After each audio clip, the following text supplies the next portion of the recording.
Ladies and gentlemen, it gives me a great deal of pleasure to introduce the first of our three brilliant finalists to the Spotlight stage today. He is an accountant from First Accounts, SaaS and Warp Group. Ladies and gentlemen, please give a very warm Spotlight stage welcome to Colin Sweetman. Thanks, Oisin. Good afternoon, everyone. Thank you for having us. What got me interested in writing about ethics and trust in finance is the desire to become more enlightened and ethical myself, because I had never really given it any thought before. To a large degree, this has worked. During writing, it also occurred to me that if we could apply the same treatment to large corporations and national organizations, we would probably be the first generation to actively think about and challenge how our motives for profit affect others both locally and globally.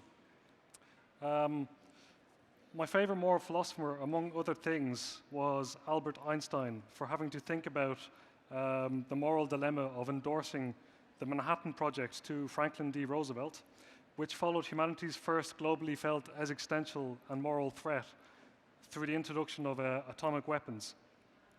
The quote should, if we can go back one slide. The quote was there, but it was the quote I actually prefer to use is fear of retribution and hope of reward. This is considered the bare minimum of acting ethically. Most people have a basic definition of ethics, which is ethics is good. This is very obvious, but acting ethically is proven to make people want to do business with you because it promotes and strengthens trust and confidence in mutual relations.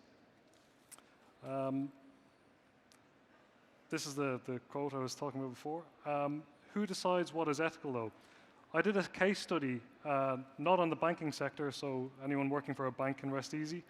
I chose to focus on the relatively recent introduction of workplace pensions, for which I think I'm the first to highlight several key issues with. This is the slide. You've got on the left a default fund, and on the right an ethical fund. I'm not going to name the pension provider for this, but my problem is with the scheme itself, enrollment is automatic. If you've ever heard of the default effect, it basically means that making an option the default will increase the probability of it being chosen or sustained. This means that we have a generation of employees now who know that they contribute to a pension fund, but who are largely unaware that they are investors and even more unaware of what they are investing in. They are enrolled in the default fund here.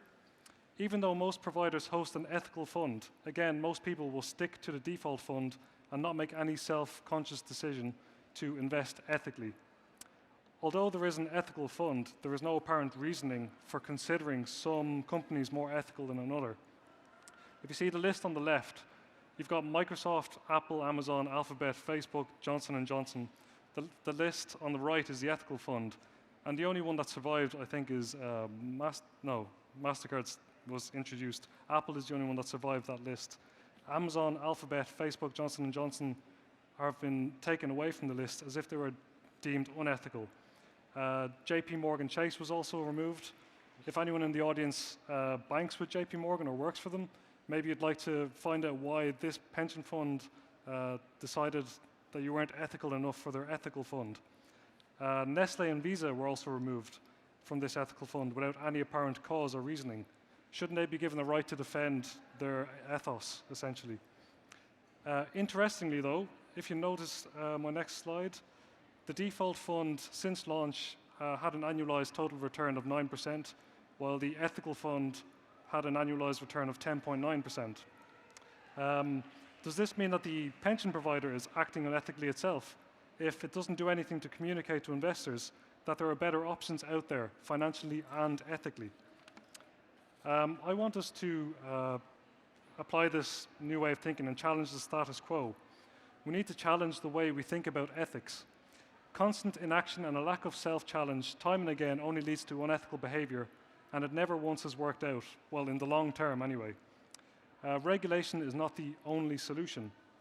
The 1933 Glass-Steagall Act lasted for 66 years. Sorry, that's a typo. It's supposed to say 66. It was 37 pages long, and its sole goal was to separate Wall Street from the banking sector, and it worked. And in 1999, the Financial Services Modernization Act essentially removed the power of Glass-Steagall, and what followed was volatility in the market and a crash in 2008. The US Bill of Rights, that most influential and long-standing of modern constitutional documents, is only 1 page long and is still going strong. It fits on one A4 page piece of paper. We also have the 10 Commandments. This is barely a paragraph, yet has guided human ethics for centuries. In contrast, the more recent Dodd-Frank Act has far, far too many regulations for any one legal department to comprehend, yet alone abide by. It'd be like trying to follow the Bible exactly as it is written. I want to kind of take a new approach to ethics. We must empower financial sector employees to think critically about their ethics instead of limiting their thinking by a set of rules. I want to give analysts, they should be informed of relevant issues, making their information easy to understand.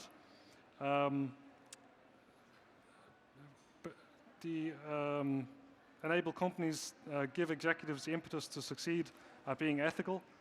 I want to give minimum scores so that external parties have the right to affect the score if they can justify the means to do so. There should be industry comparisons across all countries so we can assess progress using comparative information. And I want to make it available so that it's accessible by anyone via the internet for a small price. It should also detail how the rating was formed and what it is based against. Further to that, we could have ratings on social behavior and environmentalism. How an entity behaves in an environment in which it operates. For instance, they can score points by tracking the levels of carbon they emit or sequester, how the entity behaves socially. Entities can score points by investing in local enterprise or education, sport, and culture. The transparency of the supply chain. A company score can and should be affected by who they supply or who their suppliers are and their suppliers' scores. This can work both ways. You can have a positive or a negative score based on who your supplier is. There should also be ventures on significant positive initiatives.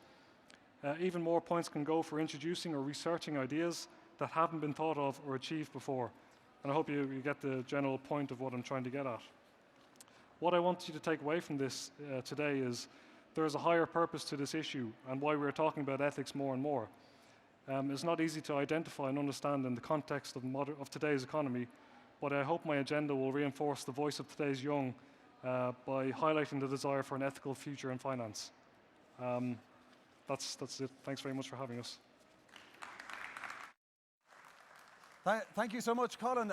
We've got a tiny bit of time left on the clock. I wonder, do we have any questions from the audience? That was obviously some great in-depth commentary there from one of our nominees. Any questions from the audience? We have a team of especially trained athletes ready to run for the nearest question. But I think we're good. Okay, once more, round of applause for Colin. That was great. Thank you. Thank you very much. Brilliant.